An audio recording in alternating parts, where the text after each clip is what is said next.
नमस्कार, सबकी खबर में आपका स्वागत है और मैं हूं आपके साथ आयुषी सोनवानी। संसद चलती है देश के कानूनों और जन मुद्दों पर चर्चा के लिए, लेकिन कई बार संसद के भीतर उठे सवाल देश की पूरी राजनीति का रुख मोड़ देते हैं। कल यानी मंगलवार को लोकसभा में एक तरफ जहां नीट और पेपर लीक जैसी धांधलियों को रोकने के लिए नया संशोधन विधेयक पेश हुआ, वहीं दूसरी तरफ बहस का रुख पूरी तरह से एक नए कार्यकारी शिक्षा मंत्री प्रहलाद जोशी पर जाकर टिक गया। आखिर नीट विवाद के बीच धर्मेंद्र प्रधान के इस्तीफे के बाद प्रहलाद जोशी को शिक्षा मंत्रालय क्यों सौंपा गया और क्यों उनके आते ही संसद से लेकर सड़कों तक नया सियासी बवंडर खड़ा हो गया। आइए आज की इस खास विश्लेषण में इसे बारीकी से समझते हैं, लेकिन पहले आप ये वीडियो देखिए। Something to think about it, the education minister of India, who after all these young people were protesting about the education system, and so many girls are protesting, they've been beaten, they've been thrashed.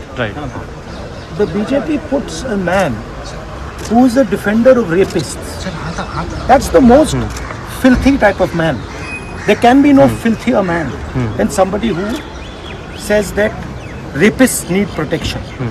That is the education minister of India today. It's strange. It's a strange reaction from the Prime Minister that there are so many people in his cabinet. He could have chosen any one of them. But he chooses a person who protects rapists. It's quite amazing. सबसे पहले बात करते हैं विपक्ष के आरोपों की।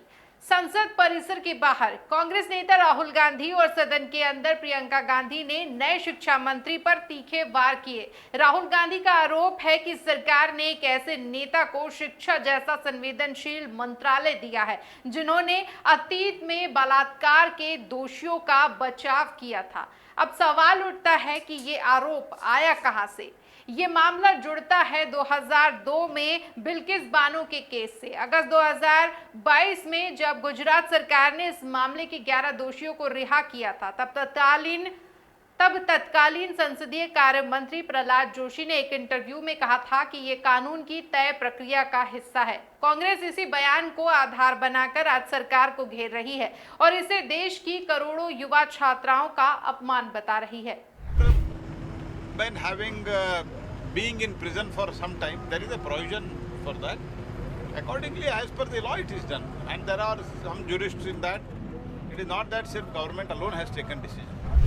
लेकिन कहानी का दूसरा पहलू संसद के भीतर का नियम और प्रक्रिया है। जब प्रियंका गांधी ने लोकसभा में ये मुद्दा उठाया तो सदन में जोरदार हंगामा हुआ। प्रियंका ने क्या कहा, ये भी सुनिए। प्रधानमंत्री महोदय जी ने नया शिक्षा मंत्री चुना, एक ऐसे व्यक्ति को इस पद पर आसीन किया जिसने एक गर्भवती महिला के बलात्कारियों की रिहाई पर अपनी सहमति व्यक्त की, खुशी जताई।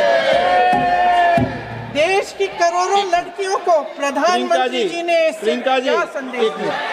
संसदीय कार्य मंत्री किरेन रिजिजू और खुद प्रहलाद जोशी ने इसे बिना आधार के चरित्र हनन करार दिया। यहाँ समझने वाली बात लोकसभा का नियम 353 है। नियमावली के मुताबिक यदि कोई सांसद किसी मंत्री या सदस्य पर कोई व्यक्तिगत या गंभीर आरोप लगाता है तो उसे लोकसभा अध्यक्ष और संबंधित मंत्री को अग्रिम लिखित सूचना देनी होती है ताकि उसका सत्यापन किया जा सके। प्रहलाद जोशी का कहना है कि उन्हें ऐसा कोई नोटिस नहीं दिया गया। उन्होंने इसे सीधा भ्रामक जानकारी करार देते हुए प्रियंका गांधी के बयान को रिकॉर्ड से हटाने और उनसे माफी मांगने की मांग की। तो ऑथेंटिक करना चाहिए, ऑथेंटिकेट करना चाहिए, और जो मिस इन्फॉर्मेशन कर रहे हैं, नहीं तो मिस इन्फॉर्मेशन के लिए कार्रवाई करना चाहिए। सर एक कुछ भी बोल के चल सकते हैं क्या? और procedure for the minister the correcting the mistake 114 में अगर वो आपने जो रूल का जिक्र किया 353 में, मुझे कोई नोटिस नहीं दिया है, मैं इधर प्रेजेंट हूँ और मैंने ऐसे कैसे बिना ऑथेंटिकेशन बोल सकते, मुझे बिना नोटिस दिए हुए। इसलिए मैं इसको खंडन करता हूँ और उसको एक्सपेल करना चाहिए और उनको माफी मांगना चाहिए। अब आइए उस असली मुद्दे पर आते हैं जिसके लिए संसद में 8 घंटे की विशेष चर्चा रखी गई थी। पब्लिक एग्जामिनेशन अनुचित साधनों की रोकथाम संशोधन विधेयक 2026। पिछले एक महीने से जंतर मंतर पर छात्र और विपक्षी दल नीट पेपर लीक को लेकर प्रदर्शन कर रहे थे। इस नए संशोधन विधेयक में 2024 के कानून को और सख्त बनाने का प्रस्ताव है। पहला, पेपर लीक कराने वाले संगठित माफियाओं पर न केवल भारी जुर्माना बल्कि लंबी जेल की सजा का प्रावधान। दूसरा, परीक्षा कराने वाली एजेंसियों की जवाबदेही को पारदर्शी और कठोर बनाना। केंद्रीय मंत्री डॉक्टर जितेंद्र सिंह का दावा है कि यह कानून भारतीय संसद के इतिहास में मील का पत्थर साबित होगा। लेकिन बड़ा सवाल यह है कि क्या सिर्फ नया कानून बनाने से परीक्षा व्यवस्था पर छात्रों का खोया भरोसा वापस लौट आएगा? यहाँ तीन बड़े सवाल उठते हैं जिन पर आपको भी सोचना होगा। पहला सवाल, क्या धर्मेंद्र प्रधान के इस्तीफे और प्रहलाद जोशी की नियुक्ति से छात्रों का असंतोष कम होगा? दूसरा सवाल, क्या संसद में नीतिगत बहस के बजाय व्यक्तिगत आरोपों प्रत्यारोपों की राजनीति से असली मुद्दे भटक रहे हैं? और तीसरा सवाल, क्या सरकार का ये नया संशोधन कानून देश के करोड़ों युवाओं को भविष्य में पेपर लीक से मुक्ति दिला पाएगा?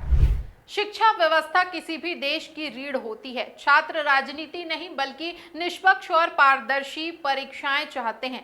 अब देखना यह होगा कि क्या संसद का ये सत्र छात्रों को ठोस जवाब दे पाता है या ये सियासी घमासान यूं ही जारी रहेगा। आप इस पूरे मुद्दे पर क्या सोचते हैं? अपनी राय हमें कमेंट सेक्शन में जरूर बताएं।